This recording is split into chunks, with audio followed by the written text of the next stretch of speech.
Fala, galera! Boa noite, boa noite, boa noite! Vamos lá! Estamos aqui todo mundo animado para o nosso segundo dia da Semana do Investidor de Sucesso 4.0. Vocês viram aqui que eu cheguei hoje, chegando, né, de patinete e tudo, confusão, porque vamos tratar de investimentos alternativos, por óbvio, com a ênfase muito especial na área de Venture Capital, ou seja, nos investimentos voltados para as startups. Mas, para que a gente tenha aqui hoje uma noite muito agradável, produtiva, eu quero pedir para vocês que estão aqui ao vivo conosco, para que vocês compartilhem, peguem o link do nosso evento, compartilha no WhatsApp, manda para o titio, para a titia, para o vovô, para a vovó, para o amiguinho, para o coleguinha, para a namorada, para o namorado. E aí a gente vai começar a nossa viagem hoje à noite.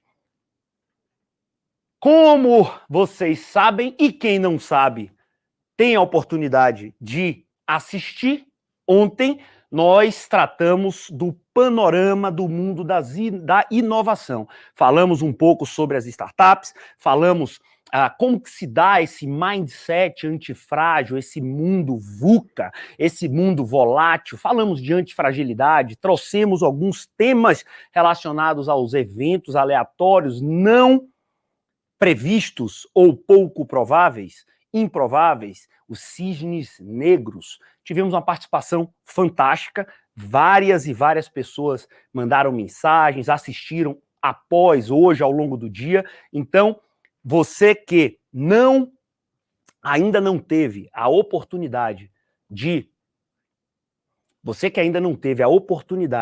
de assistir a aula de ontem, por favor, vai lá, solicita aqui o nosso time de apoio, né? O Alan, que está aí no nosso chat, pode colocar ali o link para que você possa assistir depois do dia de hoje, beleza?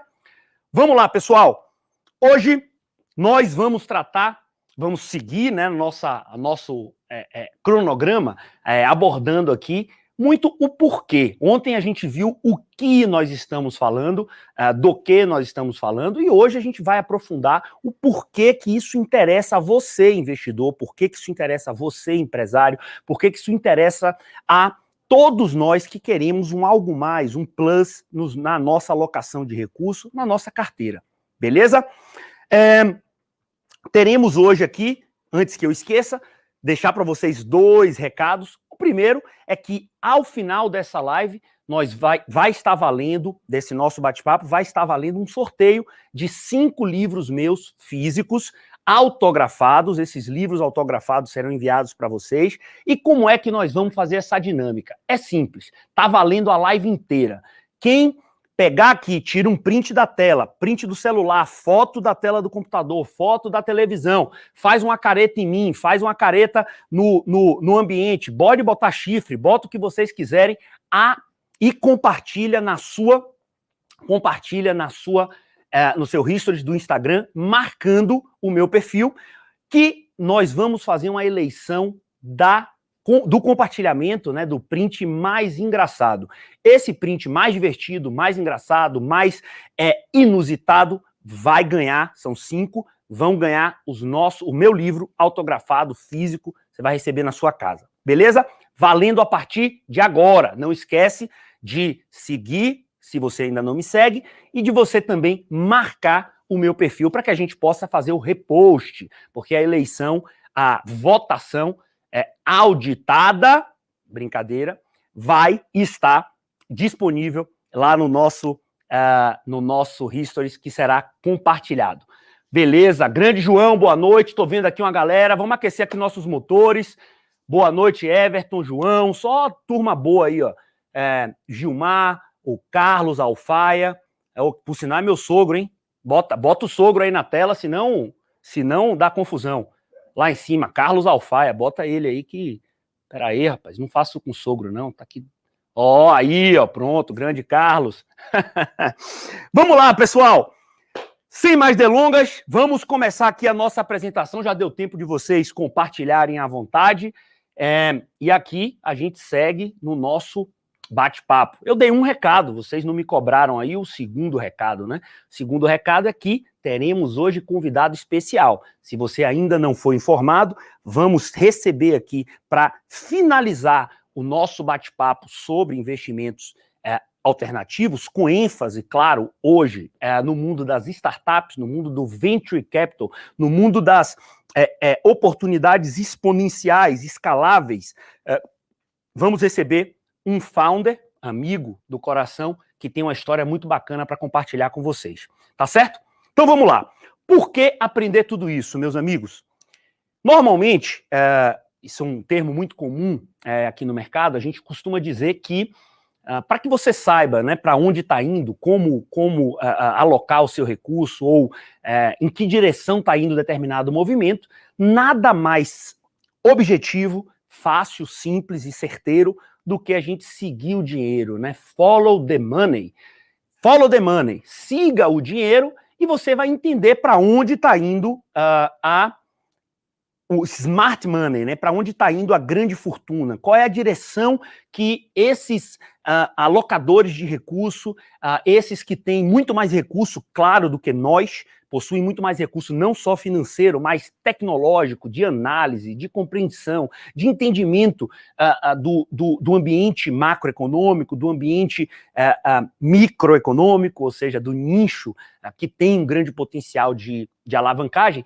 Esse camarada, esse smart money, né, é a nossa pista, é a pista para que a gente possa entender o que é que está acontecendo de novidade. Hoje, inclusive, para brindar o nosso tema, né, o SoftBank, que é um dos grandes investidores em private equity, venture capital, startups, né, empresas de base tecnológica do mundo, o SoftBank anunciou um novo fundo focado em América Latina. Bilhões e bilhões de dólares vão vir para cá. Tem tudo a ver com o papo de hoje. Beleza? Então, pessoal, follow the money. E quando a gente olha para o caminho do dinheiro, muitos de vocês já devem ter se deparado com esse gráfico por aí, o Ricardo Amorim já postou, o meu amigo João Kepler, anjo investidor, me recebeu nos estúdios da Jovem Pan semana passada, também já postou, o Pierre Schurman, sócio do João Kepler na Bossa Nova, já postou, cada um ali com a sua estrutura, mas o que é que esse gráfico quer dizer pra gente? Quer dizer o seguinte, aqui, claro, baseado no mercado americano, né, pessoal?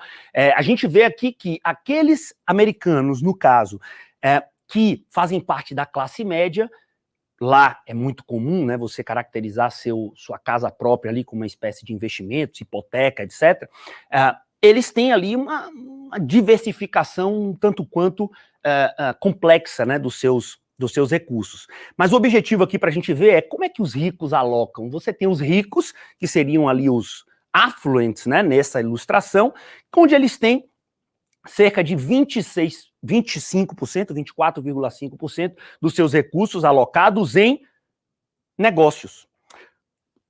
Os outros 27,5% estão alocados em ações, não deixam de ser negócios, mas negócios listados no mercado líquido, compõem o restante do portfólio.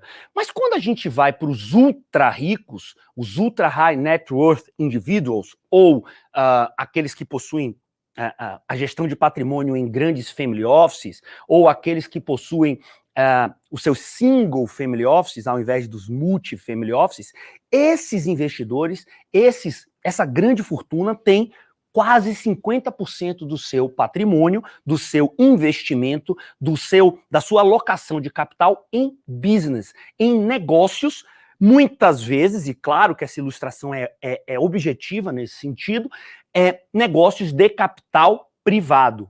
Felipe, mas muito provavelmente isso quer dizer que é o negócio do camarada? Aí que você se engana. Claro que uma boa parcela pode ser no seu próprio negócio familiar, mas vamos imaginar aquela grande família que já passou por um evento de liquidez, aquela família que já teve uma estrutura societária, né, que já foi alvo de sucessão familiar, seja por via de morte ou seja por via de distribuição efetivamente do capital entre os herdeiros. Então você tem várias e várias hipóteses, e essas são as mais comuns, que nos levam a entender que sim, uma boa parcela do recurso alocado por parte dessas grandes famílias estão em negócios. E quando a gente fala em negócios, como disse, diferentemente daquilo que ocorre no mercado líquido, no mercado de ações, nós estamos falando de negócios privados, negócios que ainda não passaram por evento de liquidez ou não estão listados nas bolsas de valores. E é exatamente isso que nós vamos aprofundar um pouco mais hoje, no nosso segundo dia da Semana do Investidor de Sucesso 4.0. Por quê, pessoal? Porque nós estamos falando aí dos famosos private equities, dos famosos venture capitals, das estruturas ligadas ao investimento em empresas privadas, não listadas no mercado. Felipe, você fala tanto de projetos de energia, de gado, de pecuária, de floresta, não vamos falar disso hoje, não. No final do dia, pessoal, todos eles são negócios de empresas privadas. Claro que cada um com a sua tese específica, ou seja, uma usina de energia solar, não deixa de ser um business de private equity, de empresas privadas. Todavia, nós estamos falando ali, então, de tese, neste caso específico, com foco em geração de fluxo de caixa constante, baseado na venda da energia. Então, cada uma vai ter a sua característica. Mais uma usina solar, por exemplo, ou uma floresta, por exemplo, vai lhe dar fluxo de caixa, vai lhe dar renda, vai lhe dar proteção inflacionária, mas não vai lhe dar multiplicação agressiva de capital, 10 vezes, 20 vezes, 30 vezes, 50 vezes, como é o caso do equity, como é o caso do growth em negócios escaláveis de forma exponencial. Beleza? Não há melhor nem pior, a gente está falando sempre de você dividir na sua pizza uma alocação de recurso estruturada. Vamos lá, vamos seguir aqui na nossa apresentação. Então, temos aqui essa divisão que eu coloquei para vocês. Quando a gente fala, então, de negócios, pessoal, eu sei que deve estar um pouco difícil de vocês enxergarem, não se preocupem com isso, mas quando a gente fala de negócios, a gente está falando de investimento e a gente está falando da classe de investimento que baliza, né, e é alvo de tudo que a gente vem conversando, de tudo que eu faço e que eu falo e que eu escrevo ao longo dos últimos anos. Estamos falando dos investimentos alternativos. Mas, senhores, de uma vez por todas, vamos tentar entender que raios é isso de investimentos alternativos. Quando nós falamos em investimentos alternativos, basicamente nós estamos dizendo que não é alternativo porque ele é muito arriscado ou alternativo porque ele é hardcore, não. Ele só é alternativo porque ele não é tradicional. Simples assim. E ele não é tradicional porque ele não está disponível, não está listado nas corretoras, nos bancos, nos mercados e nos meios tradicionais para se comprar e vender ou se subscrever determinado ativo, como títulos de renda fixa, como participação em ações, né, que estão listadas na Bolsa, no nosso caso na Bovespa, na B3, como títulos públicos, tesouro direto, fundos dos mais diversos, multimercados, renda fixa, ações, cambiais e por aí vai. Vocês já entenderam aonde que eu quero chegar. Então, quando a gente fala dos investimentos alternativos, naturalmente nós estamos falando by the book, pegando aí até a classificação do CAIA e do CFA, que o CAIA é a entidade que certifica os profissionais de análise em alternative assets, inclusive certificação que a gente até honra, tem um orgulho muito grande de ter no nosso time profissional, nosso CIO, Leonardo, ele é tanto CFA quanto CAIA, são poucos profissionais CAIAs ainda no Brasil. Para quem se interessar, dá um Google CAIA, C-A-I-A, vocês vão entender, né, o contexto, mas a classificação do CAIA traz os investimentos alternativos em várias caixinhas. E essas caixas que eu quero compartilhar com você, se possível pedir o pessoal da técnica colocar a tela grande lá para a turma. Então a gente tem aqui basicamente os hedge funds, escrito errado inclusive ali, os hedge funds, no caso americano, os hedge funds, que é a classificação que o Caia usa. Hedge funds são fundos multimercados. Ô, Felipe, mas multimercado é alternativo? Lá é, aqui não, porque o multimercado aqui, ele segue o by the book da regulação. O multimercado lá, o hedge fund americano, é um fundo, um veículo, meio que um empty box. Dentro de um hedge fund, você faz o que você quiser como gestor. Você pode ter um hedge fund que alavanca muito, você pode ter um hedge fund que investe em empresas privadas, você pode ter um hedge fund que compra distress, que compra empresa em recuperação judicial, empresa falida, imóveis problemáticos, enfim. Um hedge fund lá, ele tem um escopo muito maior nos Estados Unidos. Aqui, não, né? Os hedge funds, os multimercados, que seriam um proxy aos hedge funds, não tem tanta liberdade. Mas aí a gente entra naqueles que são menos óbvios, né? Estamos falando então do private equity, essa caixa private equity, investimento direto, investimento em empresas privadas, que pode se dar diretamente ou pode se dar através de fundos. Vamos ver isso já já. Quando a gente fala do private equity, a gente está falando em algumas teses. Ou uma tese, como já bem coloquei, de você investir em projetos, em negócios que vão lhe dar proteção, fluxo de caixa,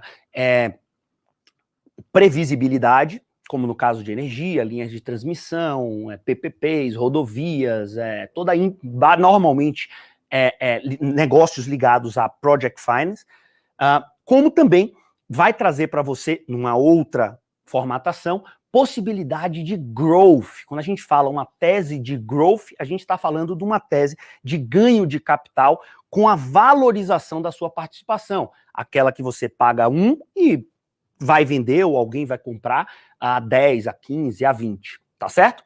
Dentro desse contexto do private equity, a gente pode, alguns dividem ou não, ou estão, nesse exemplo, está embaixo da mesma caixa, o venture capital. O que diferencia o private equity do venture capital? A rigor, nada. A rigor, o estágio da empresa que é investida. O private equity normalmente entende-se que está entrando numa empresa já mais madura. O venture capital numa venture, numa iniciativa empreendedora que normalmente ainda não está tão madura. Beleza? O venture capital, então, ficou muito conhecido dentro do mundo das startups. Por quê? Porque uma startup, a rigor, é uma empresa. Olha que definição legal, essa definição é melhor que eu não ipsiliteris, mas a melhor que eu já vi, é do Sebrae, inclusive. Uma startup é uma empresa de base tecnológica, onde um conjunto de pessoas estão buscando validar um modelo de negócio que possa ser repetível e escalável. Essas duas palavrinhas, a repetição daquele processo e a escalabilidade que linka com o que nós conversamos ontem da exponencialidade. Ser escalável pode lhe levar a ser exponencial, mas não necessariamente algo que foi exponencial ou cresceu exponencialmente tem a característica da escalabilidade. Pois bem, esse universo dos investimentos em private equity, venture capital, seja no growth, seja geração de caixa, são investimentos alternativos. Temos ainda o private debt de dívida, ou seja, dívida privada, crédito privado direto, crédito privado para empresas, para iniciativas. E aí, várias bifurcações. Olha que negócio legal. Direct lending, que tá ali para vocês, que estamos falando então do empréstimo direto, falamos ontem também, desintermediação, peer-to-peer, falamos ali do case do Emule, né, do case lá do Napster, peer-to-peer, desintermediação.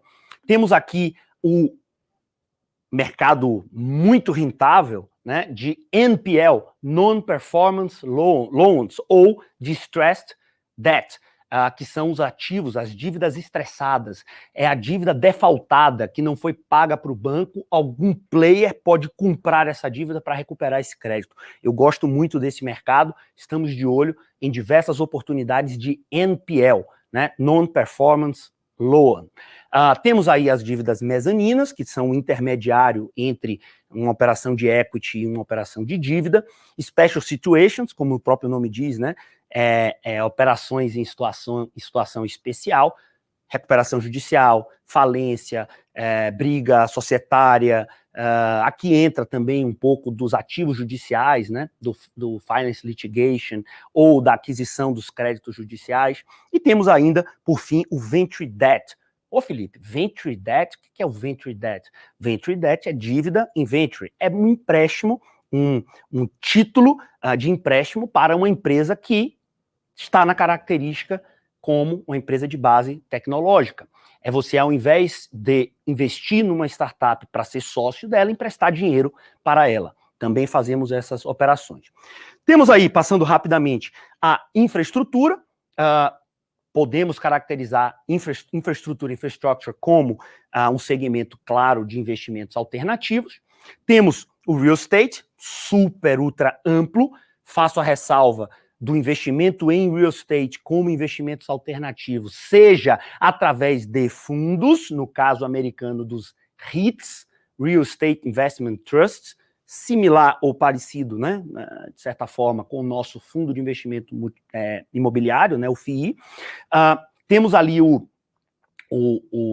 os investimentos que podem ser feitos ou via veículo ou diretamente. Ambas as formas atraem a atenção dos investidores institucionais, do follow the money, né?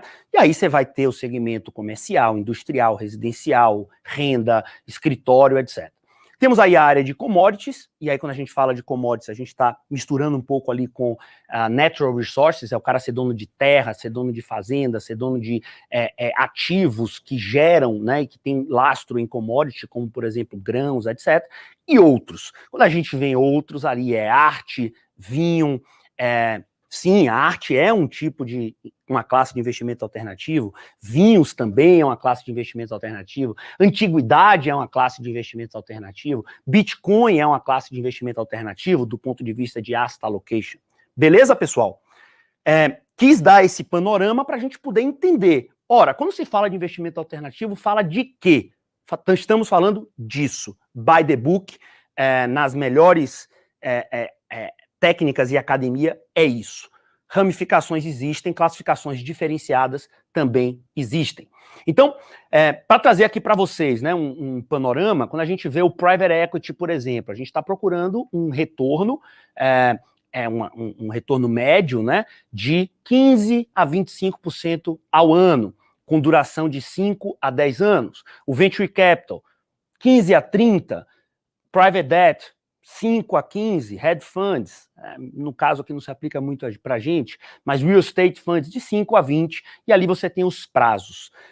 Acho importante essa tela, porque casa bem com o que a gente falou também ontem, e se você não estava, não se preocupe, vou repetir, que é para evitarmos de cair no conto do vigário. Que conto do vigário? De que existe dinheiro rápido, líquido e sem risco. Você vai ter que abrir mão de alguma coisa. E nesse caso, está evidente que nós estamos abrindo mão da liquidez dos investimentos, principalmente quando estamos falando dessas classes alternativas. Beleza, pessoal? Antes da gente mudar de assunto aqui, tem alguma pergunta relevante aí, professor Rodrigo?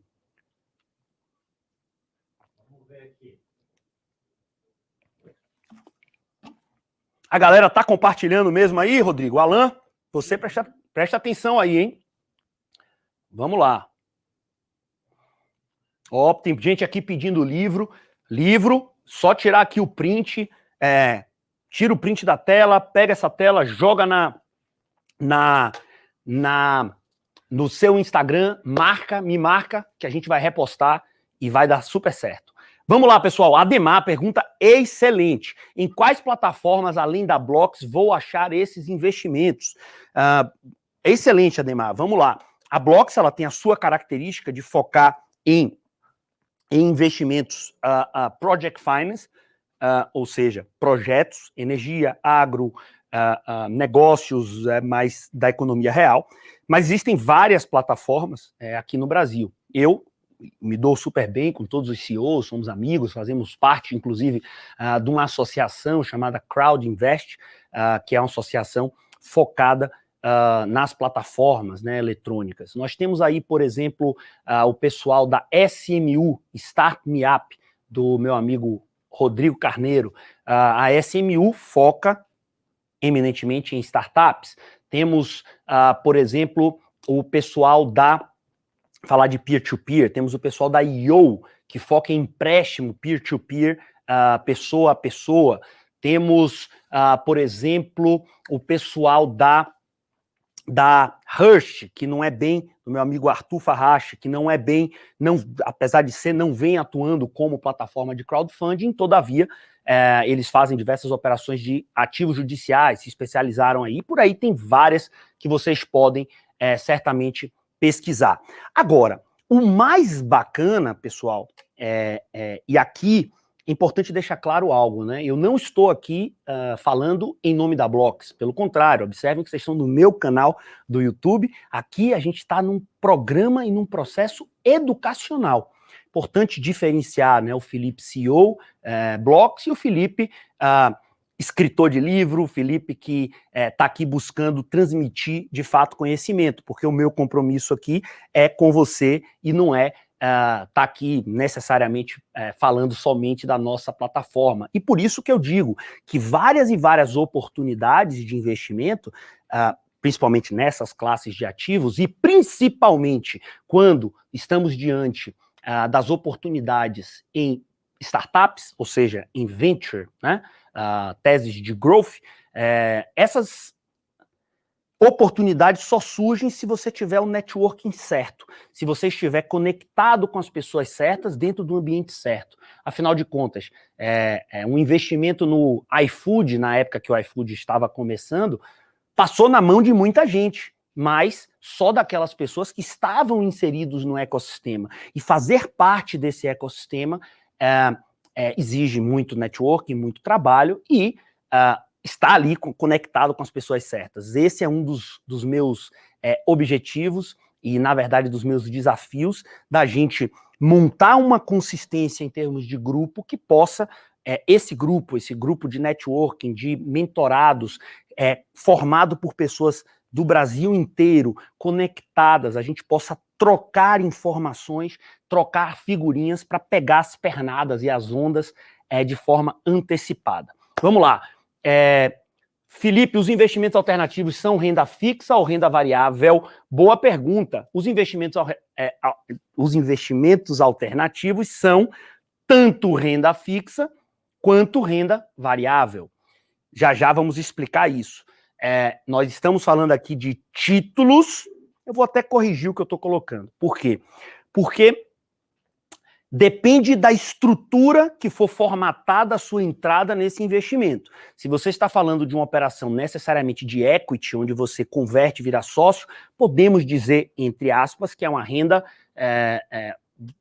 não dá nem certo falar variável, porque ela não vai variar, que ela é mercado privado, mas sim, você está virando sócio, acionista de determinado negócio, correndo risco, isso sim que é importante, e não muda o aspecto, o risco de valorização ou desvalorização daquela cota.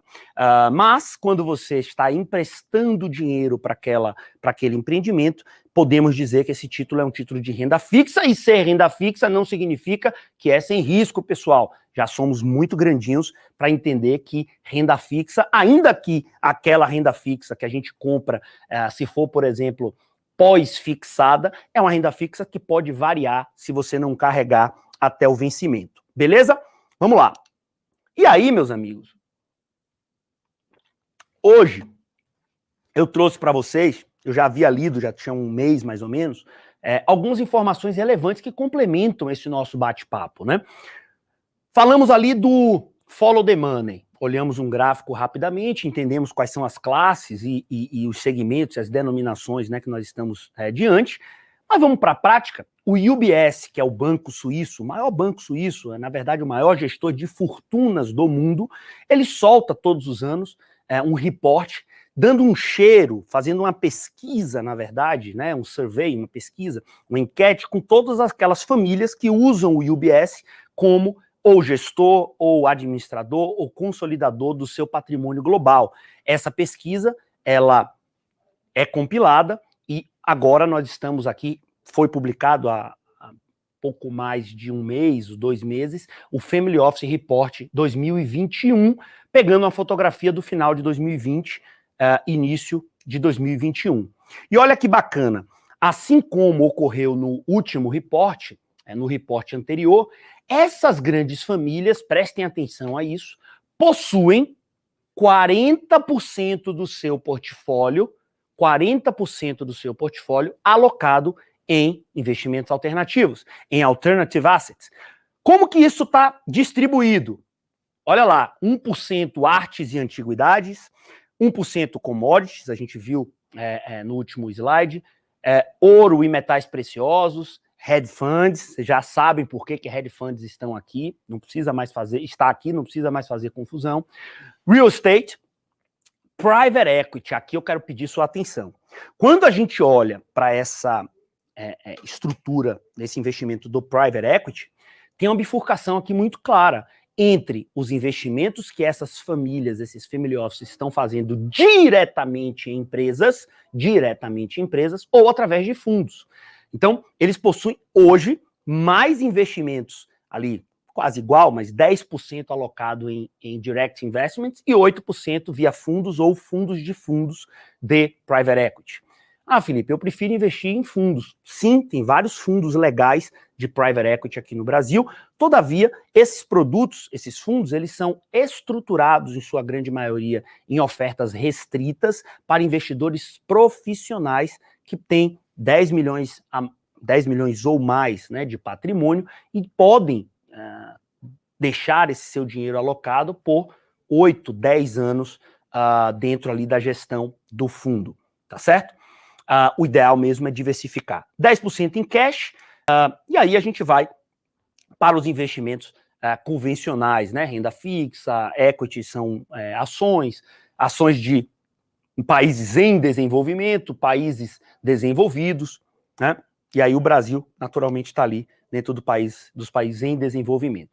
Aqui a gente tem dentro dessa pesquisa, né, um último gráfico para vocês, nesse sentido, que traz para a gente uma fotografia de todos aqueles que participaram dessa pesquisa a nível mundial, porque a gente tem, naturalmente, ali os americanos, os europeus, vamos ter ali a Ásia, todo mundo ali participou, e aqui a gente tem um breakdown de como que se dá esses investimentos. O que nós vimos anteriormente é o gráfico compilado do mundo, né? Essa fotografia do mundo. Tá certo, pessoal? Então, a gente começa aqui a tentar entender o seguinte, ora, essa turma aloca o capital nesses produtos, né, sofisticados, turma dos family office. Como então nós vamos fazer isso, né? No fim do dia, tudo que nós estamos falando, e isso que me encanta, é que a gente vive um momento de disrupção. A gente vive um momento onde uma ponte foi construída para conectar de um lado os empresários, empreendedores que possuem negócios, que precisam expandir os seus negócios diretamente a investidores que estão buscando capital, investidores que estão buscando acessar esse tipo de ativo e dispor do seu capital para participar do crescimento desses negócios, desse tipo, né, de estrutura, seja através de operações de dívida ou operações de equity. O que é que eu quero ilustrar aqui para vocês, pessoal? As fintechs, então, são o meio, as fintechs em geral, são o meio, o veículo que vai fazer essa conexão. O tipo de fintech ou o tipo de plataforma, seja o nome que a gente der qual for, ele é meramente a forma jurídica, a forma estruturada, a forma societária que isso se dá. Então, quando a gente fala de crowdfunding, no caso da Blocks, que é uma plataforma autorizada pela CVM a fazer ofertas públicas com dispensa de registro através da emissão de títulos de valores imobiliários conhecidos como SIC, Contrato de Investimento Coletivo. Essas estruturas estão ali no crowdfunding. Quando a gente fala de operações necessariamente de empréstimo através da emissão de títulos bancários, ou seja, CCBs, cédula de crédito bancário, nós estamos falando normalmente do peer-to-peer lending. E tudo isso, tanto um quanto o outro, pode ou não estar na blockchain e se transformar em um token. Esse processo é o processo que a gente chama de tokenização. Felipe, qual a diferença de ser tokenizado ou não?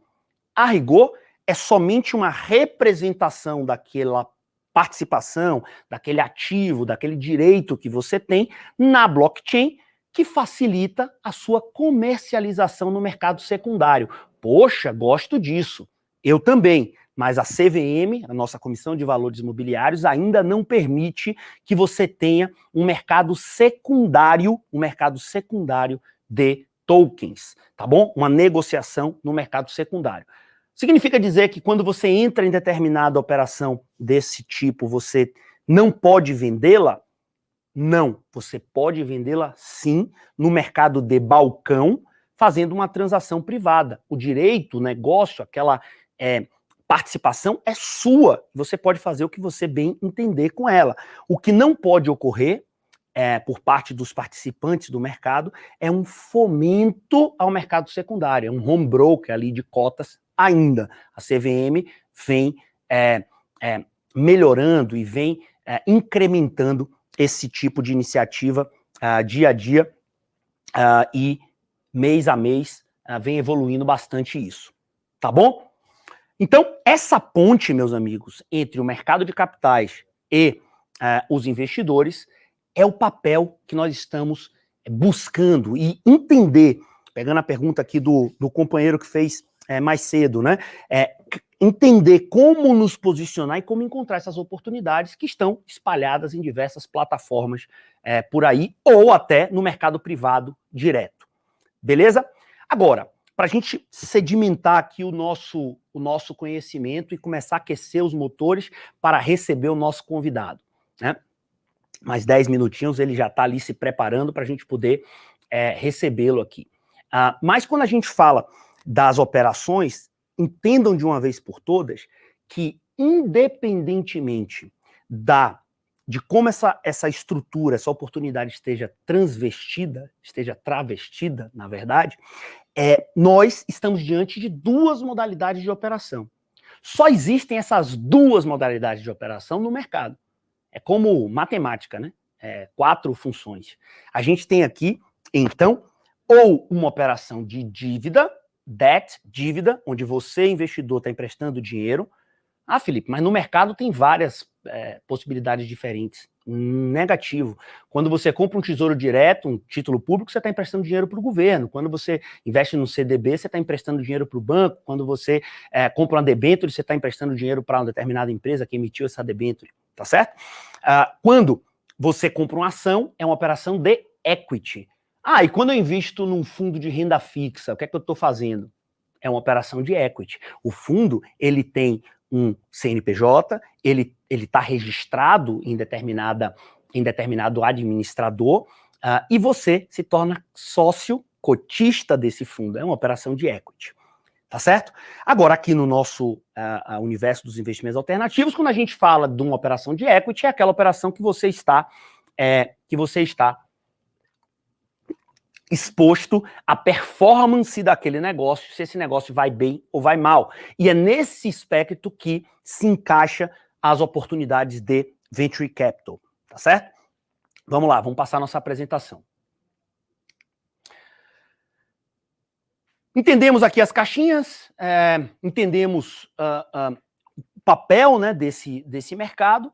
O que é que Felipe tem olhado? E aí não é Blocks exclusivamente, claro que ela também, mas o que é que Felipe tem olhado? Claro que a gente vai olhar para o óbvio, que dá certo, não vamos olhar para o que está aqui na nossa frente. Tem um método, né, que ficou muito conhecido, mentira, ficou conhecido não, mas é uma brincadeira, que é o método KISS, né? keep it simple, stupid, né?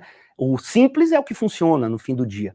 Então, a gente aqui está olhando muito para energia renovável, temos uma tese de investimento muito consistente para energia renovável, gosto muito das aplicações desse modelo, agronegócio, em suas várias facetas, imobiliário, seja para renda, seja até para growth, apesar de renda ter um foco em uma ênfase maior, e ventures. Quando a gente fala ventures, você pode lembrar, pô, Felipe, você falou de venture capital, private equity e tal, venture quer dizer o quê? Um negócio que tem capacidade de crescer e multiplicar o seu valor no mercado.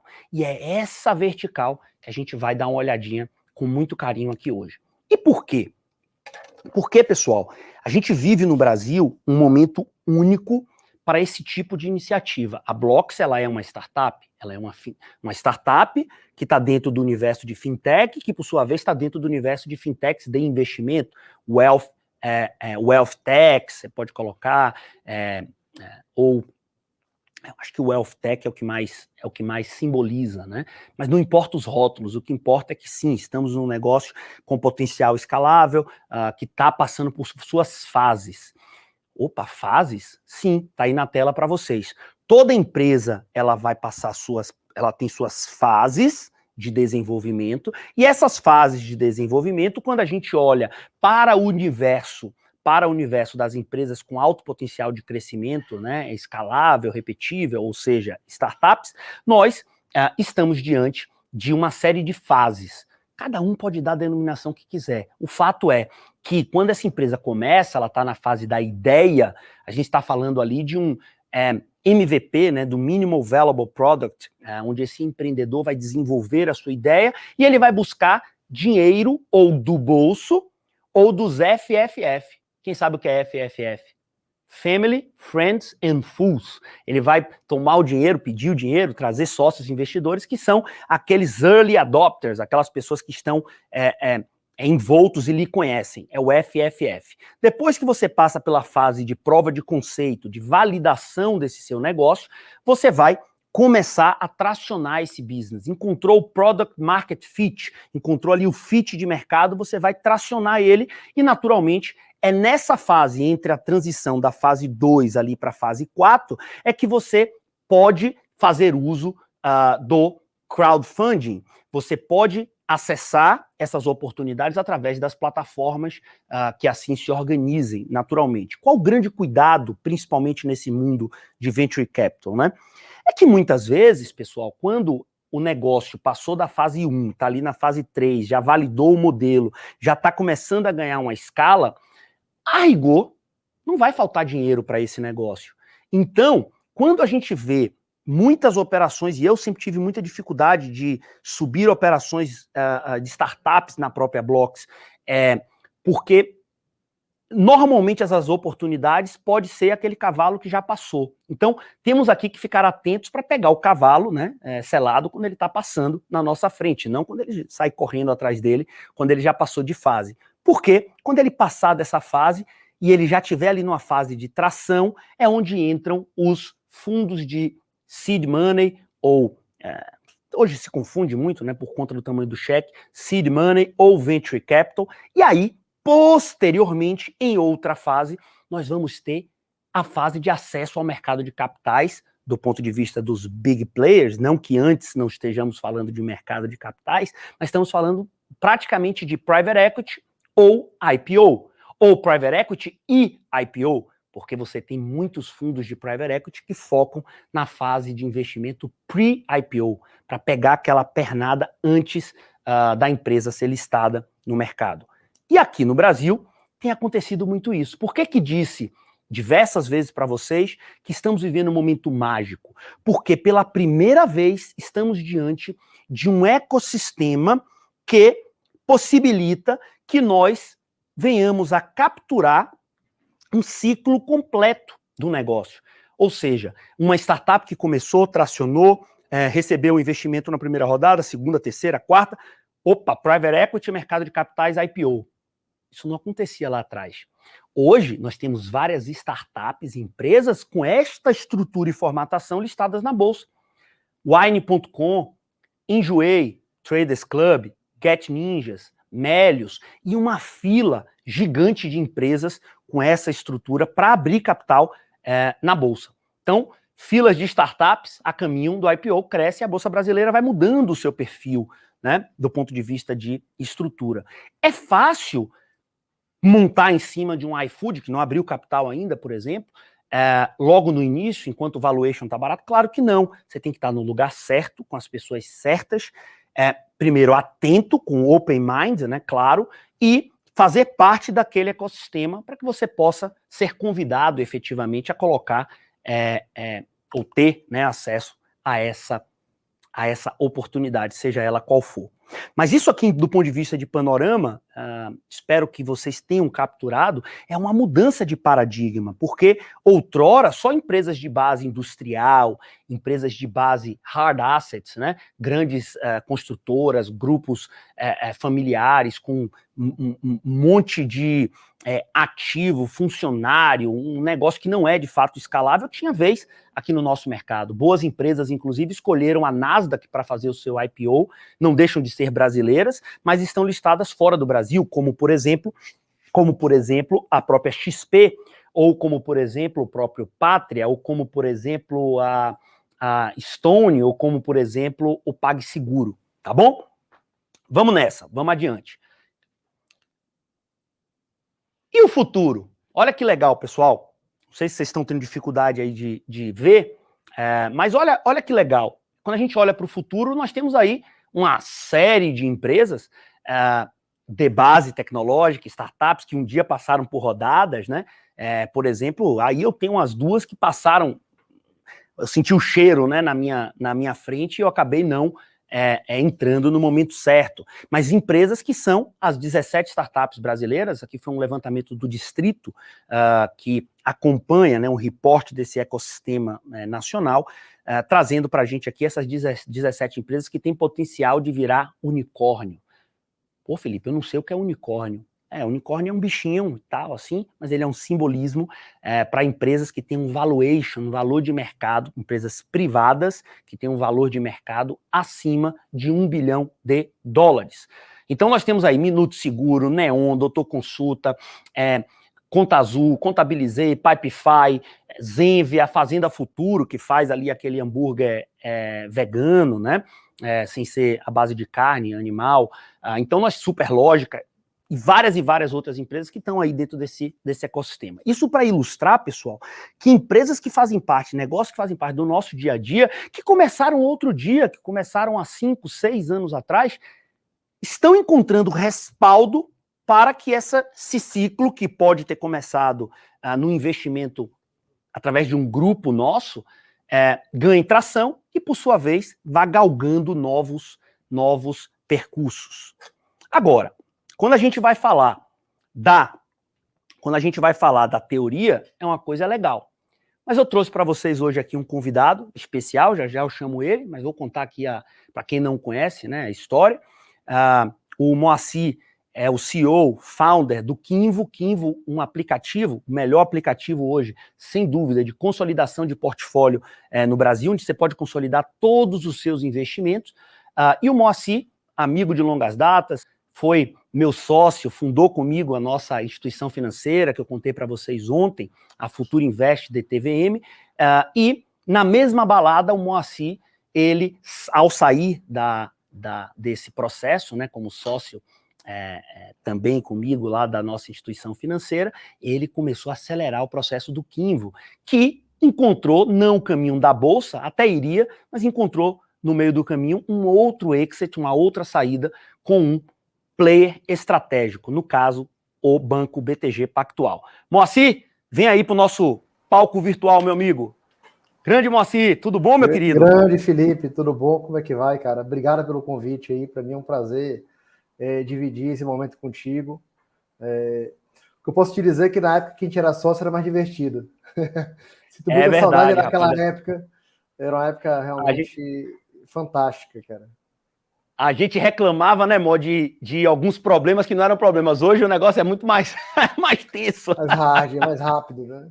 É mais hard.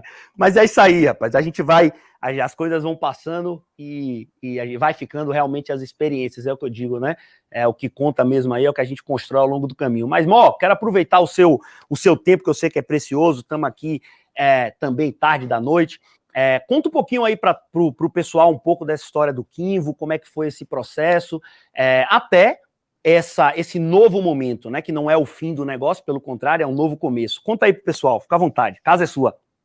Na verdade, eu vi um autônomo no mercado financeiro há quase 20 anos, né? Comecei lá atrás com o Felipe, 2001, 2002. E você vai acumulando uma série de ciclos, né? A gente saiu de autônomo, eu fui scalper, fui tesoureiro, montamos uma instituição financeira. E uma coisa que para mim era muito clara naquele momento, né? O cliente, de alguma forma, ele estava ainda muito desassistido. Uma coisa que eu me orgulho muito desse processo lá na época de Felipe é que a gente foi muito pioneiro no processo de construção da gente no nosso negócio. Eu empreendo há 25 anos, 20 deles praticamente eu passei quase 15 anos sócio de Felipe, Adriano, Daniel, enfim, todos eles. E a gente vinha percebendo ao longo desse tempo todo, nesse pioneirismo, em que, e ainda hoje é uma realidade, que os grandes bancos detinham ainda a grande fatia do mercado de grandes valores, né? Então, assim, o EUM, a gestão desse dinheiro ainda estava com gerente de banco, grandes bancos. Hoje ainda é isso está mudando essa realidade, a gente vê, na verdade, alguns players virando big players aí na área de investimentos, mas era muito comum a todos a falta de informação. Então, o Kinvo, ele nasce disso, ele nasce para trazer transparência para o usuário, para o cliente, para poder ajudar esse cara, na verdade, a enxergar melhor os investimentos e até melhorar o resultado que ele tem. Então, ele começa consolidando várias informações de qualquer instituição financeira do Brasil, de qualquer tipo de investimento, comparando com os benchmarks, consolidando essa carteira e trazendo essa transparência que até hoje não existe, né? Quem aqui tem conta no Itaú, Bradesco, Banco do Brasil, Caixa, e não sabe exatamente que fundo está investindo, qual é o resultado do fundo? Acho que quase ninguém. Então, é uma realidade ainda hoje. O Kinvo, a gente, na verdade, lançou ele em 2018, foi uma trajetória extremamente rápida, foi em setembro de 2018. Hoje ele tem 740 mil usuários, são mais de 170 bi de reais consolidados entre as carteiras. E a gente percebeu no final do ano passado que a gente tinha que ir para um novo modelo. O modelo de consolidação de investimentos era apenas a primeira fase da gente. Era a fase de realmente tirar o carro do lugar, tirar da inércia, consolidar, criar uma massa crítica, validar o modelo, e a partir daí eu precisava, na verdade, fazer mais por esse investidor. E o que é fazer mais por esse investidor? É fazer jornada completa. Então, surge nesse período aí a possibilidade de a gente fazer um negócio com o BTG, e a gente já vinha pensando bastante em relação a como seguir, e foi, acho que, um casamento perfeito. Fifo, vamos trocar uma ideia aqui. Colocou você aqui na tela, porque tem que prestigiar o convidado, né? Pô, muito bom, amor, muito bom. Vamos contar um pouquinho aqui dessa experiência, acho que vale a pena, amor, assim, de trajetória, do ponto de vista de crescimento, né? Então, ali como startup, começa com quantas pessoas? Eu lembro que, pô, a gente ficou uns 2 anos não sem se falar, mas sem eu fazer uma visita a vocês, e quando eu fui no escritório, eu vi assim um crescimento, falei, meu Deus, o negócio que eram 5, 6 pessoas, agora estão com as 30, não sei quantas, em vários lugares, né? O negócio realmente tracionou. Como é que foi essa trajetória, em quanto tempo até efetivamente esse negócio sair? Eu acho que vale a pena compartilhar para as pessoas, e claro, estamos aqui diante de um público que está interessado em investimento em venture capital, startups, né? E é lógico, pessoal, a gente não pode pegar aqui o caso de sucesso e achar que tudo vai ser igual. Mas, se é possível para um, certamente é possível para o outro. Não é isso, irmão? Mas compartilha um pouco essa experiência. Na verdade, a gente começou com pessoas que eu já conhecia.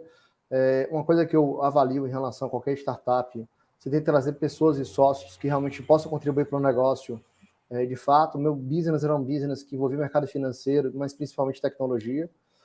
Metade do meu cap table são de sócios que que iniciaram o negócio com a gente, então, até hoje, da área de tecnologia, e a gente juntou uma série de expertises aí para conseguir construir o que a gente entendia como um produto. Outro grande desafio é fazer essa leitura no mercado, entender qual é a necessidade, qual o tamanho do problema que você resolve de fato, e realmente fazer essa entrega.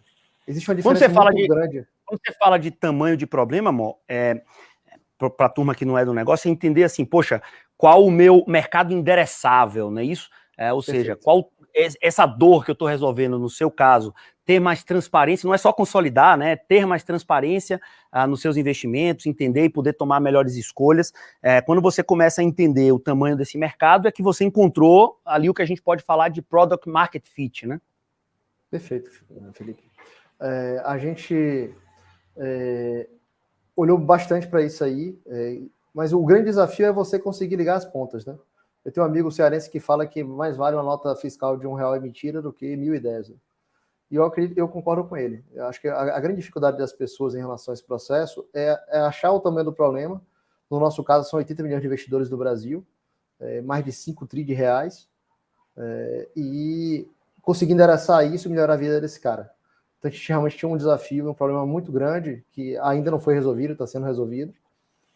E acho que nos próximos anos a gente vai passar realmente por uma metamorfose aí, uma grande mudança aí nos próximos, realmente uma revolução nessa área, como teve em outras áreas já, né? O meio de pagamento já passou por isso, mas investimento ainda está nesse processo de transformação. Eu acho que vem muita coisa por aí. Você saiu na frente, mas a gente está aqui atrás, viu? Não esqueçam da gente não, olha a Blocks aqui, irmão. Atrás nunca, cara. A gente tá do lado aqui, um do lado do outro. Atrás mesmo de você tá aí um monte de garrafa de vinho bacana que eu quero saber quando é que a gente vai tomar, hein? Quando é que você vem? Tá difícil. Tá difícil. Meu amigo, quero abrir aqui para o pessoal, se o pessoal tiver alguma pergunta direcionada aí pro Moacir, por favor, fique à vontade. Fala um pouquinho, Mo, dos planos futuros. Eu vou puxar logo esse gancho.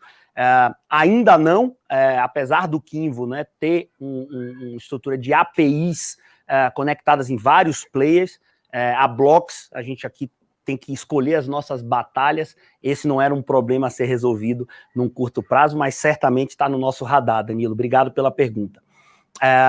Mo, conta um pouquinho aí planos futuros para o Kinvo. Como é que está aí esse planejamento daqui para frente? Como é que andam os planos, né? Eu vi que vocês estão agora bem focados, né? Ou pelo menos eu fui impactado pela área B2B, né? Conta um pouco aí para a gente. A gente já vinha com um projeto antigo para atender também da mesma maneira, com a mesma usabilidade e com inteligência esse consultor. Ele hoje perde muito tempo ainda tentando administrar ou gerenciar a carteira desse cliente, e a gente foge um pouquinho do escopo do que é feito, né? Então, assim, o mercado vende sistema, o que a gente quer vender é inteligência.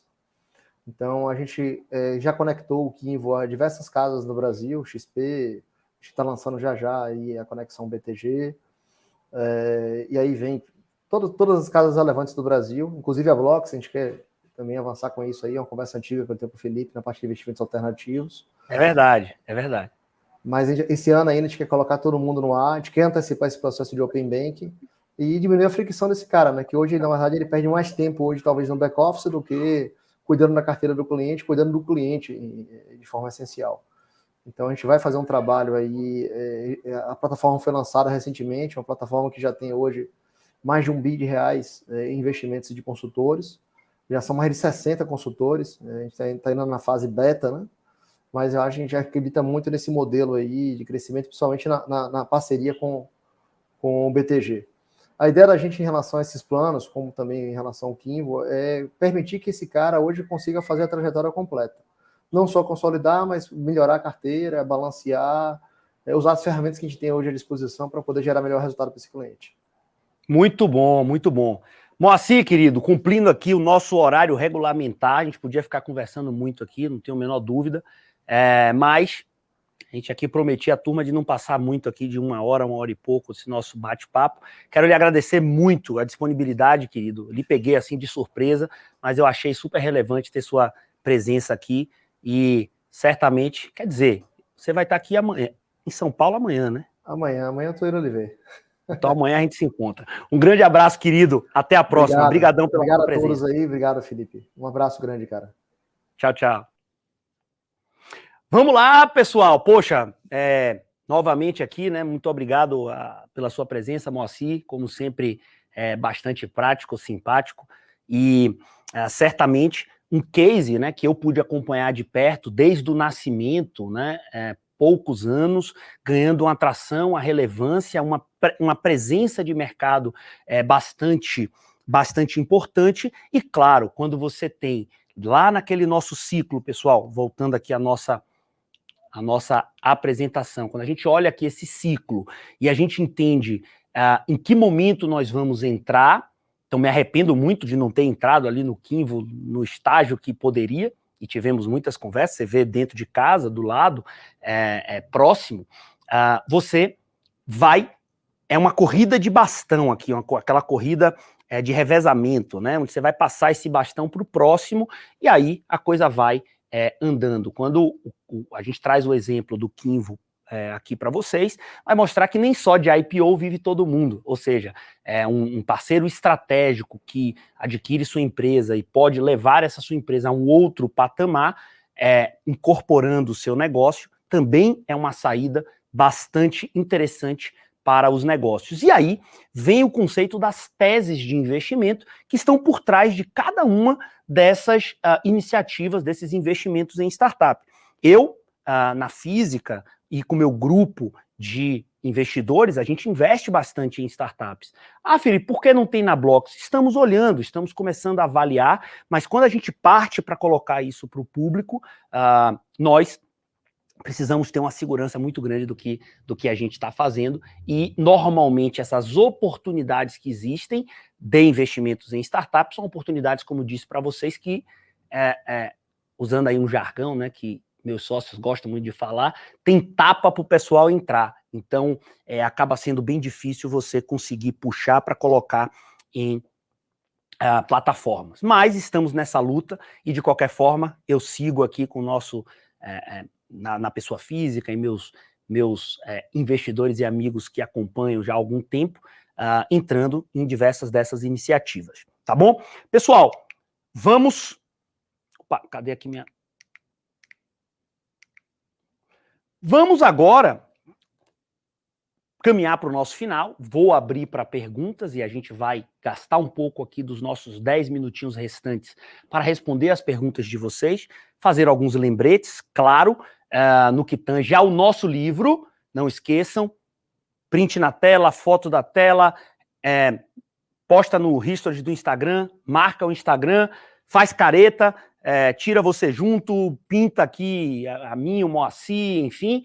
E o mais engraçado, vai ganhar um livro, são 5 livros que nós vamos enviar autografados para sua residência. O Alan está aí de olho para poder acompanhar tudo isso.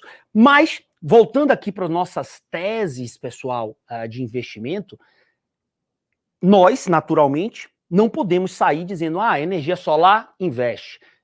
Venture Capital, Startup, Fintech, investe. Não é isso. Você precisa construir um racional de investimento que está por trás de todas essas iniciativas, tá? E esse vai ser o tema de amanhã do nosso último dia da Semana do Investidor, onde eu vou trazer para vocês um aprofundamento de algumas teses de investimento que eu venho acompanhando nos últimos tempos. Não vou trazer aquelas óbvias que eu falo bastante, vamos falar de coisas diferentes para vocês, assim como falamos hoje aqui de Venture Capital. Mas antes de encerrarmos, e eu dar aqui meu boa noite, né, e até amanhã para vocês, joguem duro nas perguntas, temos aqui mais 10 minutinhos para que a gente possa aprofundar e responder as dúvidas de vocês, tá bom? Professor Rodrigo Zimbers, joga aí. Danilo, essa live tá... Opa, grande Danilo, obrigado. Brigadaço pela parceria. Vamos lá. Aí, ó, o João Duprá, eu acompanho, inclusive. Ele foca muito em startup, sim, vale a pena. Você tem... É uma questão de um risco assimétrico, ou seja, como o próprio Taleb diz, né, você precisa buscar assimetria. Então, você investe de certa forma, pouco, a depender do seu asset allocation, com um potencial ilimitado de ganho, né?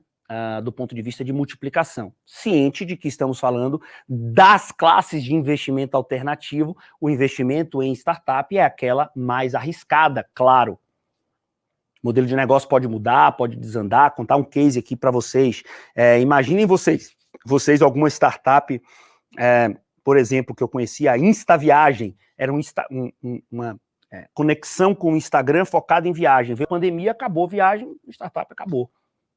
Então, é o famoso pivotar, né? É você se adaptar a essas mudanças e pivotar o modelo do seu negócio, da sua startup, se adaptando. Se você não tiver velocidade suficiente, você pode ficar no meio do caminho e não tem nada de errado nisso, faz parte do jogo. Há um ditado do Vale do Silício que os grandes fundos de Venture Capital, eles têm um caderninho, né? E quem falou isso foi o Marcelo Maisonave, em live que ele fez exclusiva para as investidas da Domo. Marcelo Maisonave foi o fundador da XP, para quem não sabe, né? Junto com o Guilherme Benchimol. E ele estava contando, né, nessa ocasião, que tem um livro secreto lá no Vale do Silício com o nome dos empreendedores que basta você bater na porta dos Venture Capitals que eles fazem um cheque, não quer nem saber o que você está fazendo. E um dos pré-requisitos para você entrar lá é, claro, ter track record e segundo, já ter quebrado pelo menos 4 vezes. Que o cara que já montou, quebrou, não deu certo, montou, quebrou, não deu certo, ele está ali insistindo, ele está criando antifragilidade que nós trabalhamos ontem. Vamos lá, galera. Boa noite, não consegui. Tem sim, eu vou pedir para o Alan, que está aqui escrevendo no meu nome, colocar o link para vocês da página que tem disponível não só a live de ontem, mas vai estar disponível a de hoje também e a de amanhã, certamente, após realizarmos ela ao vivo. E amanhã, assim como hoje, prometo para vocês, novidades, quem sabe outros convidados ilustres, especiais, para enriquecer aqui esse nosso bate-papo. Como funciona o ponto de equilíbrio? Boa pergunta, Pedro. O Pedro traz aqui uma pergunta não é bem um ponto de equilíbrio, né? É quando essa empresa, em tese, ultrapassa, né? A startup, ela tem o que a gente chama de curva J, né? Então, ela tem ali uma fase onde, naturalmente, você não tem receita, só está gastando, por isso que os investidores, eles são fundamentais para poder suportar esses investimentos, equipe, ganho. Founder de startup, pessoal, quando recebe aporte, não fica rico, não. Não está botando dinheiro no bolso, não. Ele não está aumentando o salário dele. Ele está investindo para validar esse modelo. E essa inversão da curva J por quê? Porque ela começa caindo, depois ela vai subir. Essa inversão da curva J, ela vem efetivamente quando você atinge o seu ponto de equilíbrio. Aí você vai gastar mais dinheiro, investir mais dinheiro, às vezes até no 0 a 0 do ponto de vista de lucro, mas você está investindo ou até queimando caixa, como o Nubank, por exemplo, que queima caixa, como o Uber, que queima caixa, porque você tem um propósito do ponto de vista de crescimento, de tracionamento, de expansão de mercado. Pô, Felipe, mas eu não entendo esse negócio do Uber não dar lucro até hoje, ou o Nubank. Não tem nada de errado, pessoal. Por quê? Porque a lógica que está por trás é uma lógica, lembrem, de escalabilidade. É o network effect, é o efeito plataforma, é o efeito de você, após consolidar e ganhar um determinado mercado, você começar a monetizar com diversas formas, de diversas formas diferentes. Vide próprio Amazon, que começou lá como livraria, né? E hoje é o que é. Tá certo? Felipe, é possível disponibilizar o conteúdo em e-book? Nós temos aqui, naturalmente, o meu livro, tem boa parte desse conteúdo, tem muito conteúdo gratuito, me segue nas redes, no meu próprio LinkedIn, eu escrevo muito artigos desse tema, na própria Blox, então estou sempre publicando nas redes, infelizmente eu não tenho um e-book aí nesse sentido, tem meu livro, que é um book, né? E claro, muito em breve nós vamos lançar um curso voltado para este tema. Em verdade, muito mais do que um curso. Em verdade, nós estamos falando de um network, de uma comunidade que está se formando em busca dessas oportunidades que estão fora do radar. Beleza? Então fica atento aí que vai sair certamente. Mais alguma coisa, pessoal? Obrigado. Vamos lá. Quem gostou aí, pessoal, só peço para vocês compartilharem, convidar amigos, né, interessados para participar amanhã ou até para ver as lives gravadas, porque a gente vem aqui trabalhando com muita dedicação para levar um conteúdo de qualidade. De novo, não sou eu, pelo contrário, tem uma grande equipe que está por trás, o Rodrigo, o Japa, a Mari, o Alan, uma equipe aqui de conteúdo, de filmagem, sempre aqui atenta para que a gente possa levar para vocês. Eu invisto em startup através da Bolsa Nova, lá é muito interessante, foi um investimento, não é somente um startup, mas sim um portfólio que funcionaria isso na Blox.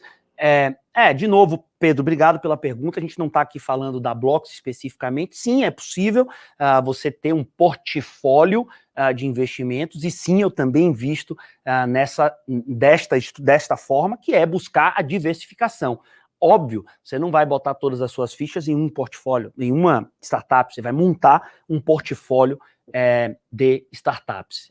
Conheço bastante lá o pessoal da Bossa Nova, estamos em casa, tanto o Pierre Schurman, que foi um dos fundadores, hoje com a iniciativa bastante tracionada, chamada Nuvini, está comprando um monte de plataformas SaaS, e logo, bom candidato aí a IPO, quanto o próprio João Kepler, que hoje é CEO do grupo. Tá bom, pessoal? Bom, fica aí, acho que é o recado final, né, que esse business é um business de network, né, para você saber efetivamente encontrar essas oportunidades. Agradeço imensamente a presença de todos vocês, traz para mim aqui a câmera, agradeço a presença de todos vocês e, de novo, conto aí com o compartilhamento, não esquece do nosso livro, tira logo seu print se você não tirou ainda, faz o repost, e amanhã espero vocês para o nosso último dia da Semana do Investidor de Sucesso 4.0. Tá bom? Grande abraço, espero que vocês tenham gostado. Até amanhã.